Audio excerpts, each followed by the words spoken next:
வேந்தர் டிவியின் சார்பாக நடைபெற இருக்கின்ற இது உங்கள் மேடை நிகழ்ச்சிக்கு வருகை தந்திருக்கின்ற ஆம்பூரை சேர்ந்த நேயர்கள், ரசிக பெருமக்கள், தாய்மார்கள் அனைவருக்கும் வேந்தர் டிவியின் சார்பாகவும் இங்க நிகழ்ச்சியின் சார்பாகவும் வணக்கத்தை தெரிவித்துக் கொள்கிறோம். இன்றைய டாபிக் ரொம்ப அருமையான டாபிக். என்ன அப்படின்னு கேட்டீங்கன்னா, அது ஆங்கிலத்தில் போலாரிட்டிமாங்க, முரண்பாடுமாங்க, இங்கிலீஷ்ல கான்ட்ரடிக்ஷன், கான்ஃப்ளிக்ட், அப்புறம் போலாரிட்டி. இதெல்லாம் என்ன அப்படின்னா, ஒரு மனிதனுக்கும் இடையிலேயே முரண்பாடு வந்துகிட்டே இருக்கு. அவன் ஜெனட்டிக்கல் வேற, அவன் வளர்ந்த சூழ்நிலை வேற, வயது வேற, படிப்பு வேற, அறிவு வேற, ஐக்கியூ வேற, இது எல்லாமே வேறுபடும். அப்ப இப்படிப்பட்டவர்கள் இருக்கின்ற பொழுது முரண்பாடு வந்துகிட்டே இருக்கும். அதுல இன்றைய சூழலில் யாருக்கும் இடையே வலுவான உறவு இருக்க வேண்டும் அப்படின்னு சொல்லி ஒரு 6 டாபிக் கொடுத்துருக்குறாங்க. காதலனுக்கும் காதலிக்கும், அடுத்தது அவங்க கல்யாணம் பண்ணிட்டாங்கன்னா இல்லை அரேஞ்சு மேரேஜாக இருந்தால் கணவனுக்கும் மனைவிக்கும், அதற்கு அடுத்தது புள்ள பெற்றுட்டாங்கன்னா பெற்றோர்களுக்கும் குழந்தைகளுக்கும், அதற்கு அடுத்தது ஸ்கூலில் கொண்டு விடுறோம் ஆசிரியர்களுக்கும் மாணவர்களுக்கும், அதற்கு அடுத்தது அரசியல்வாதிகளுக்கும் பொதுமக்களுக்கும், அதுக்கு அடுத்தது கடவுளுக்கும் பக்தனுக்கும்.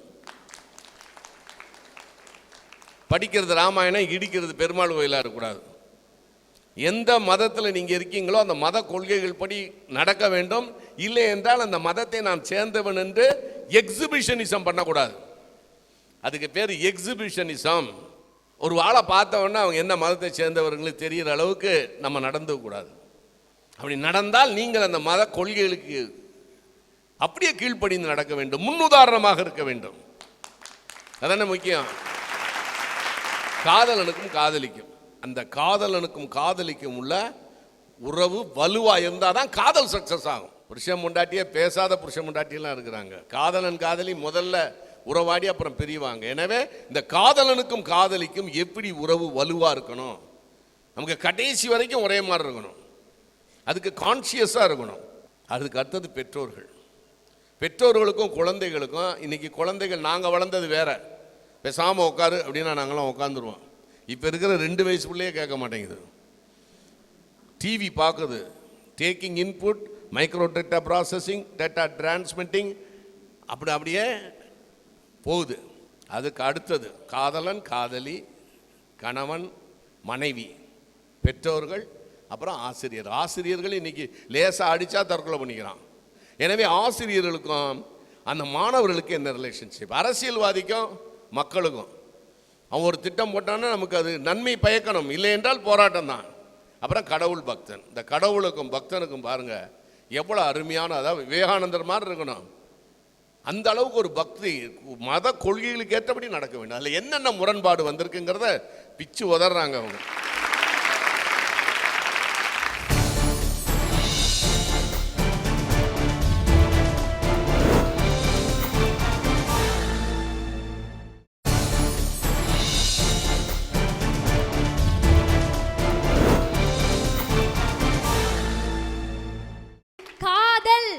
காதல் அப்படின்றது தான் ஃபீலிங், உண்மையான ஃபீலிங். அங்க கத்துறாங்க பாருங்க, அத்தனை பேரும் காதல்ல விழுந்திருக்காங்க, அதுதாங்க ஃபீலிங்.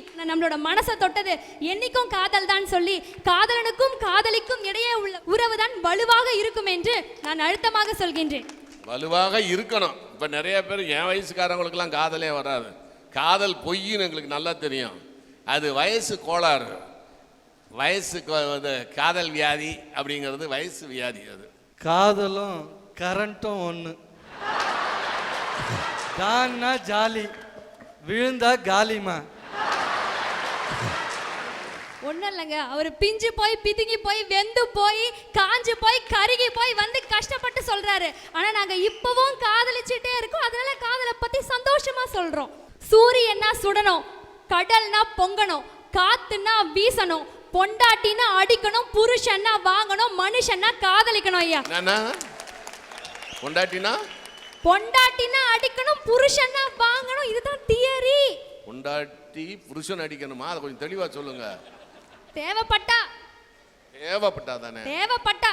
எல்லா மனைவியும் புருஷனை அடிக்கிறது இல்ல. அவர் தவறான வழியில போனா மட்டும்தான் இதை செய்யாதீங்க அதை செய்யாதீங்க அப்படின்னு கொஞ்சறாங்க பாருங்க ஐயா. அதுதான் ஐயா உண்மையான காதல். இப்ப காதலிச்சிட்டு இருக்கீங்களாமா? காதல் ஸ்டில் லவ்விங் லவ்விங் லவ்விங். காதலிக்க சொல்ல இந்த உலகம் நல்லா தாயா இருக்கும். கல்யாணம் மட்டும் பண்ணி பாருமா நீ. அம்மா காதலிக்கவன் சொல்றான், காதலித்து பார், தரையில் கால் நிக்காது, ரோட்ல பைக் நிக்காது, பர்ஸ்ல பணம் நிக்காது, செல்லுல சார்ஜ் நிக்காது, கடைசியில திரும்பி பார்த்தீங்கன்னா நடுத்தருவுல நிப்ப. அதான் உண்மை. இவ்வளவு ஆகும்னு தெரிஞ்சு கூட காதலிக்கிறாங்களே ஏன்? அதுதாங்க ஃபீலிங், அதுதாங்க அன்பு, அதுதாங்க பாசம். அது தானா வரணும். பணம் முக்கியம் அல்ல, அவளை சந்தோஷமா வச்சுக்கிறோமா இல்லையான்றதாங்க ரொம்ப முக்கியம். அதுதாங்க காதல். இல்லைன்னு சொல்ல முடியுமா பாருங்க? ஏங்க அப்பா அம்மாவை விரும்புங்க, அண்ணன் தம்பியை விரும்புங்க, தாத்தா பாட்டியை விரும்புங்க. எங்கேயோ பிறந்த ஒரு ஆளை லவ் பண்ணி அது எப்படி அது அன்பு உண்மையாகும்? எனக்கு புரியல. நான் என்னோட மாமாவை தான் ஏன் காதலிச்சேன் 10 வருஷமா. சொந்தமா? சொந்தம் தான். ஆனா அவரை நான் பார்த்ததே இல்ல. காதல்ல பல வகை இருக்குது. பாக்குற காதல், பார்க்காத காதல், கல்லூரி காதல், இன்டர்நெட் காதல், ஆன்லைன் காதல், ஜிமெயில் காதல், பல வகையான காதல்ல என்னோட காதல் பார்க்காம வந்த காதல் ஐயா. சார் இப்படிதான் என் பொண்டாட்டிக்கிட்ட நானும் என் பொண்டாட்டியும். ஏங்க உங்களை நான் பார்க்காமலே ஓகே சொன்னேனே எப்படிங்கன்னா, ஏண்டி உன்னை பார்த்த பிறகு ஓகே சொன்ன பத்தியா நானு. அது பெரிய தியாகம் தான். எவ்வளோ பெரிய தியாகம். அது எப்படிமா? அது காலையில் குடிக்க காஃபி, குளிக்க சோப்பு, வெந்நீர், போட்டுக்க ட்ரெஸ்ஸு, ஊர் சுத்த பைக்கு பையனாக இருந்தால் உங்களுக்கு பாக்கெட்டுக்கு பணம் கொடுத்து நீங்கள் எந்த ஸ்கூலில் படிக்கணும், எந்த காலேஜில் படிக்கணும், என்ன படிக்கணும், எப்படி படிக்கணுன்ற முடிவு பண்ணுற அப்பா அம்மா எங்களுக்கு உன்னை யாருக்கு கல்யாணம் பண்ணி வைக்கணுன்ற அந்த அடிப்படை அறிவு கூடமா எங்களுக்கு இருக்காது. அடிப்படை உரிமை உரிமை இருக்குது. உரிமை இல்லைன்னு நான் சொல்ல மாட்டேன். ஆனா பசங்களோட மனசையும் நம்ம புரிஞ்சுக்கணும். அதுதானே முக்கியம். அதுதானே காதல். பசங்க மனசை புரிஞ்சுக்கிட்டு இருக்கணுமா? இன்னைக்கெல்லாம் நாடு எங்க போயிட்டு இருக்கு தெரியுமா? முந்தநேத்து ஒரு பெண்ணை பேசி முடிக்கலான்னு போயிருக்காங்க. என்னென்ன போடுவீங்க என்னென்னலாம் பேசியிருக்காங்க. பேசுனதும் ஒருத்தன் அந்த பக்கந்து, மாப்பிள்ளைக்கு என்ன போடுவீங்க? டெய்லியும் வண்டிக்கு 1 லிட்டர் பெட்ரோல் போடுவேன். நல்ல நேரம் போகுது, தட்டை மாத்தியா? பொருளாதாரம் எங்கம்மா போயிட்டு இருக்கு? இன்னும் காதல், பூவு, பைக்கு, சேட்டிங்கு, மொத்த சேட்டிங்கும் சீட்டிங்ல தாமா முடியுது. ஒரு சில காதல் சீட்டிங்ல முடிஞ்சிருக்கலாம். ஆனா எங்களோட காதல் அற்புதமான காதல். கடைசி வரைக்கும் யாரை நினைச்சுமோ அவனோட தான் சேர்ந்து வாழ்வோம், அவனுக்காக மட்டுமே வாழ்வோம். அதை நான் சொல்றேங்க ஐயா.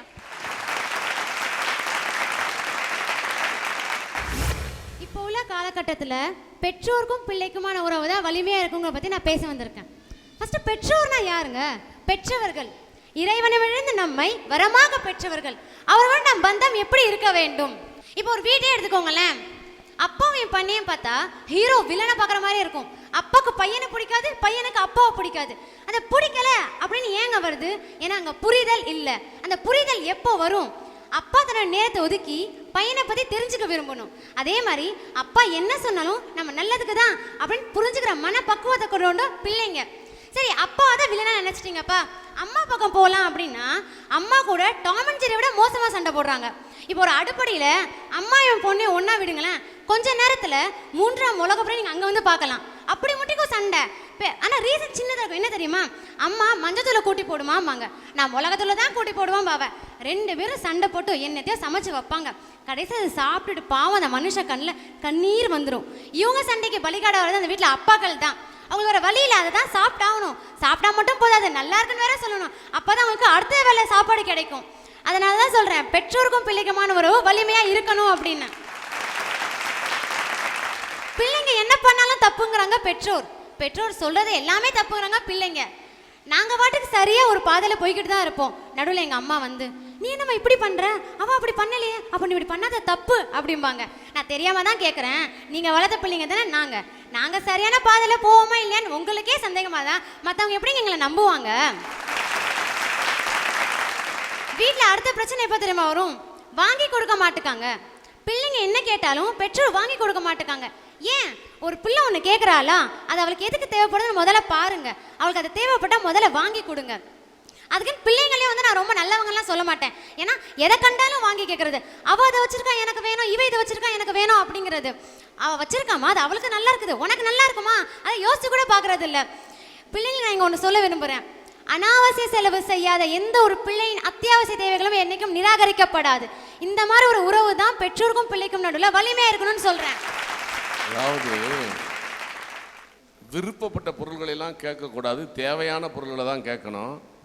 மனிதனுடைய சோகமே என்னன்னா, மன உலகத்துக்கும் நம்ம கற்பனை உலகத்துக்கும் நிஜ உலகத்துக்கும் உள்ள இடைவெளி தான் சோகமே.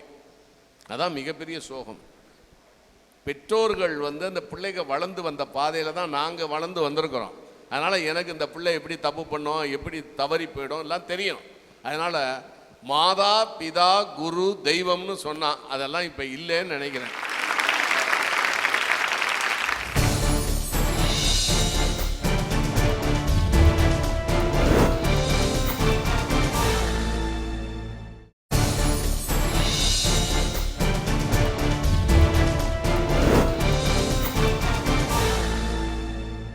இன்றைய காலகட்டத்தில் யாருக்கும் இடையான உறவு வலுவாக இருக்கணும்னு கேட்டிங்கன்னா, பெற்றோருக்கும் பிள்ளைகளுக்கும் இடையான உறவு தாங்க வலுவாக இருக்கணும்னு சொல்லுவேன். என்னென்னு பார்த்தீங்கன்னா, 1ஆம் வகுப்புலேருந்து 10ஆம் வகுப்பு வரைக்கும் நான் தாங்க ஃபர்ஸ்ட் மார்க்கு. 11ஆம் வகுப்பு போன எல்லாருக்கும் அந்த வியாதி எனக்கு வந்துச்சு. 12ஆம் வகுப்பில் சோபிக்கல, மிக குறைஞ்ச மார்க்கே வாங்கினேன்.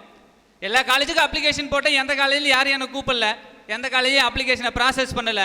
அன்னைக்கு காலகட்டத்தில் காலேஜ்னு இருந்துச்சுன்னா வாணியம்பாடியில் இருக்கக்கூடிய இஸ்லாமியா காலேஜும் திருப்பத்தூரில் இருக்கக்கூடிய சேக்ரட் காலேஜ் தான் சார். இந்த காலேஜுக்கு அப்ளிகேஷன் போட்டேன், ப்ராசஸ் ஆகலைங்க. சரி, நமக்கு காலேஜில் அட்மிஷன் கிடைக்க போகிறதில்லன்னு சொல்லிட்டு நானும் எங்கள் ஊரில் இருக்கக்கூடிய ஒரு நண்பர்கிட்ட போயிட்டு ஒரு இந்த டெலிஃபோன் ஆஃபீஸில் ஒரு அசிஸ்டன்ட் வேலைக்கு போனேன். தினம் 50 ரூபா காசு கொடுப்பாங்க. அதுதான் எனக்கு பெரிய வாழ்க்கையாக இருந்துச்சு. நம்ம எதிர்காலம் அப்படி தான் முடிஞ்சு போச்சுன்னு நினச்சிட்டு இருந்த சமயத்தில் எங்கள் அப்பா கூப்பிட்டாரு. என்னடா அப்ளிகேஷன் போட்டு எங்கேயும் அட்மிஷன் வரலையான்னு கேட்டார். இல்லைப்பான்னு சொன்னேன். சரி, நான் எப்படியாச்சும் ஒன்று அட்மிஷனில் எங்கேயாச்சும் கண்டுபிடிச்சி ஒன்று சேர்த்து விட்டுறேன்டான்னு சொல்லிட்டு அன்னையிலேருந்து தேடினார் சார். யாரெல்லாம் தொப்பி வச்சு இஸ்லாமிய நண்பர்கள் இருக்கிறாங்க, யாரெல்லாம் சிலுவை போட்ட பாதிரியார் இருக்காங்கன்னு சொன்னாருங்க. அழிஞ்சாரு சார். எதுக்காக? ஒரு ரெக்கமெண்டேஷன் பிடிச்சி பையனை எப்படியாச்சும் சேர்த்து விட்டுறலாம், அவனுடைய வாழ்க்கை எப்படியாச்சும் உருப்படி ஆகிடும்னு சொல்லிட்டு தேடிட்டு இருந்தார் சார். கடைசியில் யாரோ ஒரு நண்பரை பிடிச்சி ஒரு இஸ்லாமிய நண்பர்கிட்ட ஒரு பெருந்தன்மையாக ஒரு ரெக்கமெண்ட் லெட்டர் வாங்கிட்டார் சார். எடுத்துன்னு காலேஜுக்கு போனோம். இன்று போய் நாளை வா, இன்று போய் நாளை வான்னு தினமும் ஒரு 4 நாள் அனுப்பிச்சாங்க சார். காலையில் 8 மணிலேருந்து ராத்திரி 7 மணிக்கு கேம்பஸோடைய வாட்ச்மேன் போகிற வரைக்கும் நாங்கள் எங்கள் அப்பா அவங்க உட்காந்துட்டு இருந்தோம். எனக்காக தினம் 10 மணி நேரம் உட்காந்தாருங்க. தினம் 10 மணி நேரம் சாப்பிடாம உட்காந்துட்டு இருந்தாரு. கடைசியில் எப்படியோ ஒன்று பிரின்ஸ்பாலை பார்த்தோம், அட்மிஷன் கிடச்சிது. கடைசியில் அவர் ஒன்று சொன்னார், ஒரு 10,000 ரூபாய் டொனேஷன் கட்டுங்கன்னு சொன்னாருங்க. அன்னைக்கு நிதி நிலைமை சரியில்லை. எங்களுடைய குடும்பத்தில் 5,000 ரூபான்றதே பெரிய விஷயங்க. அந்த பிரின்சிபல் வாசலில் போயிட்டு கையை கட்டிட்டு நின்றுட்டு, சார் எப்படியாச்சும் கொஞ்சம் குறைங்க, எங்களுக்கு வசதி கிடையாதுன்னு சொல்லி காலையிலேருந்து நின்றுட்டு இருந்தது. எங்கள் அப்பாவுடைய பரிதாபத்தை பார்த்து அந்த பிரின்சிபல் ஒரு 5,000 ரூபாய் கட்டுங்க சார் போதும் அப்படின்னு சொல்லி பெருந்தன்மையாக சொன்னாருங்க. அன்னைக்கு நிலைமைக்கு அந்த 5,000 ரூபாயும் எங்கள் வீட்டில் கிடையாது. அன்றைக்கி நைட்டு எங்கள் அப்பா எங்கள் அம்மா கட்டிலில் உட்காந்து வெளியில் பேசிகிட்டு இருக்காங்க சார். நான் உள்ளே படுத்துட்டு இருக்கேன். அது எங்கள் அப்பா எங்கள் அம்மாவுக்கு தெரியாது, நான் முழிச்சிட்டு இருக்கிறேன்னு சொல்லிட்டு எங்கள் அப்பா கேட்குறாரு, ஏண்டி நாளைக்கு 5,000 ரூபாய் கட்ட சொல்லியிருக்கிறாங்க, எங்கடி போகிறது, என்ன பண்ணுறதுன்றாங்க. எங்கள் அம்மா உடனே சொல்கிறாங்க, என் காதில் தோடு இருக்குதுல்ல, அதை கொடுத்துட்டு போய் என்ன வடமான வச்சுட்டாச்சு அவனை காலேஜில் சேர்த்து விட்ருங்க, அவன் இல்லாட்டி படிப்பு வீணாக போய்டுன்னு சொன்னாங்க சார். அன்றைக்கி எங்கள் அப்பா அடுத்த நாள் காலையில் எங்கள் அம்மாவோட தோட அடமான வச்சு கொண்டு போய் காலேஜில் என்னை சேர்த்தாரு சார். அதை சேர்க்க போகிறதுக்குங்க 4 கிலோமீட்டர் நடந்து போயிட்டு அந்த ஃபீஸை கட்டினங்க. 200 ரூபாய் ஆட்டோ செலவு மிச்சமாகும்னு சொல்லிட்டு அப்படி தாங்க சார் என்னோட வாழ்க்கையை காட்ட ஆரம்பிச்சிச்சு. அதனால தான் சொல்கிறேன், அன்னைக்கு நான் உணர்ந்தேன், தந்தை சொல் மிக்க மந்திரம் இல்லை, தாய் சிறந்த கோயிலும் இல்லைன்னு சொல்லிங்க. அதனால தான் நான் இன்னைக்கு பேச வந்திருக்கேன், பெற்றோருக்கும் பிள்ளைக்குமான உறவு தாங்க முக்கியமாக இருக்கணும்னு சொல்லிட்டு. இன்றைய சூழ்நிலையில் ஆட்சியாளருக்கும் பொதுமக்களுக்கும் வலுவான உறவு இல்லைன்னு பேச வந்திருக்கேன். இப்ப இருக்கிற பிரதமர்களே நிறைய வெளிநாட்டு போயிருக்கிறது நம்ம பிரதமர் தான். இதுல பாதி உள்நாட்டு பயணம் செஞ்சிருந்தாரா, நம்ம நிறைய குறை எல்லாமே தெரிஞ்சு நம்மளுக்கு உதவி பண்ணியிருந்தாரா, பொதுமக்களுக்கும் ஆட்சியாளருக்கும் வலுவான உறவு இருந்திருக்கும்னு சொல்ல வரேன்.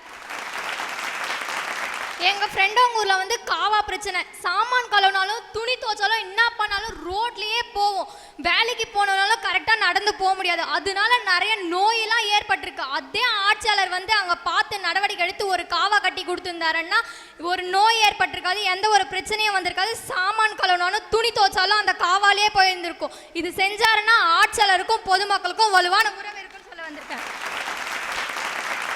ஓஏபி முதியோர் உதவி தொகைன்னு சொல்லுவாங்க.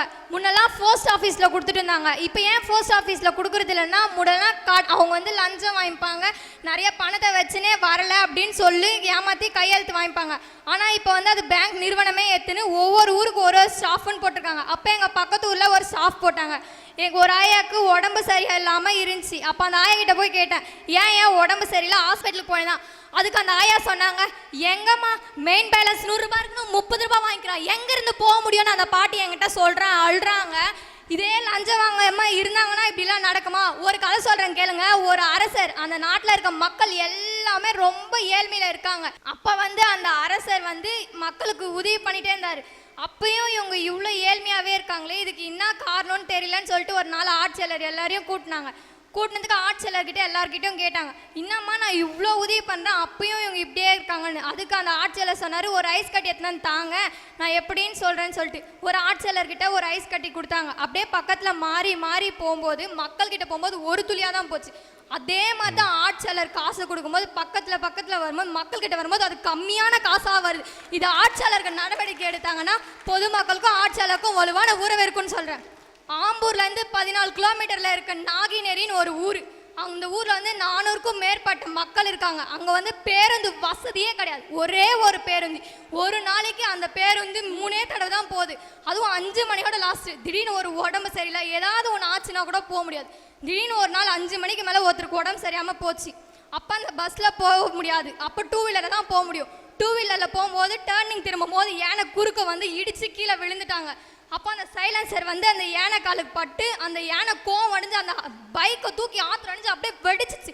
உடனே அங்கே இருந்த உயிர் தப்பிச்சா போதுண்டான்னு ஓட்டாங்க. ஆனால் அவங்களுக்கு ஒரு மருத்துவ வசதியும் பஸ்ஸு வசதியும் மேலே செஞ்சு கொடுத்துருந்தாங்கன்னா இப்படி நடந்திருக்காது. அவங்களையும் ஒரு மக்களாக மதித்து நம்ம எல்லாத்தையும் செஞ்சு கொடுக்கணும்னு கேட்குறேன். இதனால தான் சொல்கிறேன், ஆட்சியாளருக்கும் பொதுமக்களுக்கும் வலுவான உறவு இருக்குன்னு. ஆனால் இப்படியெல்லாம் இருக்கிறதெல்லாம் ஆட்சியாளருக்கு தெரியுமாங்கிறதே தெரியலையே. இப்போ இது மூலம் தான் தெரிய போகுது போல இருக்கு. கவர்மெண்ட் ஸ்கூலில் இலவசமாக லேப்டாப்பு, புக்கு, செருப்பு எல்லாமே தராங்க. ஆனால் தரமான கல்வி இல்லை, தரமான ஆசிரியர் இல்லை. ஏன் கவர்மெண்ட் ஸ்கூலில் இருக்க டீச்சர் அவங்க பசங்க யாரையாச்சும் கவர்மெண்ட் ஸ்கூலில் படிக்க வைக்கிறாங்க? ஏன் படிக்க வைக்க மாட்டேறாங்க? எல்லாரும் ப்ரைவேட் ஸ்கூலில் எடுத்துன்னு போய் படிக்க வைக்கிறாங்க. ஏன்னா தரமான கல்வி இல்லை, தரமான ஆசிரியர் இல்லை. நம்மலாம் ஒரு சட்டம் கொண்டு வரலாம் நினச்சா, கவர்மெண்ட் ஜாப்ல இருக்கவங்க எல்லார் பசங்களையும் கவர்மெண்ட் ஸ்கூலில் தான் படிக்க வைக்கணும்னு ஒரு சட்டம் கொண்டு வந்தால் கண்டிப்பாக ஆட்சியாளருக்கும் பொதுமக்களுக்கும் வலுவான உறவு இருக்குன்னு சொல்கிறேன். நல்ல திட்டம், அருமையான திட்டம். நாங்கள் படிக்கிற காலத்துலலாம் ப்ரைவேட் ஸ்கூல்ஸ்லாம் ரொம்ப குறைவு. எல்லாம் கவர்மெண்ட் ஸ்கூலு, கார்பரேஷன் ஸ்கூலில் தான் படித்தோம். நாங்களும் இன்றைக்கி பெரிய ஆளாக தான் இருக்கோம். நாங்கள் ஒன்றும் ப்ரைவேட்டில் படித்து பெரிய ஆளாக. காமராஜர்லாம் ஏதாவது ஒரு கிராமத்தை பற்றி சொன்னால் அந்த தெரு முதற்கொண்டு சொல்லுவார் பெருந்தலைவர் காமராஜர். அந்த அளவுக்கு தமிழ்நாட்டை அப்படியே ஸ்டடி பண்ணி வச்சுருந்தாங்க. சந்து பந்தெல்லாம் தெரியும். நான் 68 மெட்ராஸ் வந்தப்போ ஒரு ஐஜி ஒருத்தர் இருந்தார். மெட்ராஸ் உள்ள ஸ்ட்ரீட் பேர் அது எத்தனை அடி அகலமெல்லாம் சொன்னார். அப்படியெல்லாம் போலீஸ் ஆஃபீஸர்ஸ் நான் மீட் பண்ணியிருக்கேன். ஐஜி அருளையெல்லாம் நான் மீட் பண்ணி ரொம்ப பேசியிருக்கேன். நான் இப்போ வர பார்த்தீங்கன்னா யாருக்கும் அக்கறை இல்லை. 2வது ஜனத்தொகை பெருத்து போச்சு. தன்னுடைய குடும்பமும் தன்னுடைய பரம்பரையும் நலத்தை பார்க்குறாங்களோ ஒழிய மக்களின் நலத்தை பார்ப்பதில்லை. இந்த பொண்ணுடைய ஊரை பற்றி இனிமே இந்த பொண்ணு மூலம் ஆட்சியாளர்கள் தெரிந்து கொள்ள வேண்டும்.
இது உங்க மேடை நிகழ்ச்சியை உங்கள் ஊரில் நடத்த வேண்டுமா? தொடர்புக்கு செல்லாஸ் பப்ளிசிட்டி, தஞ்சாவூர்.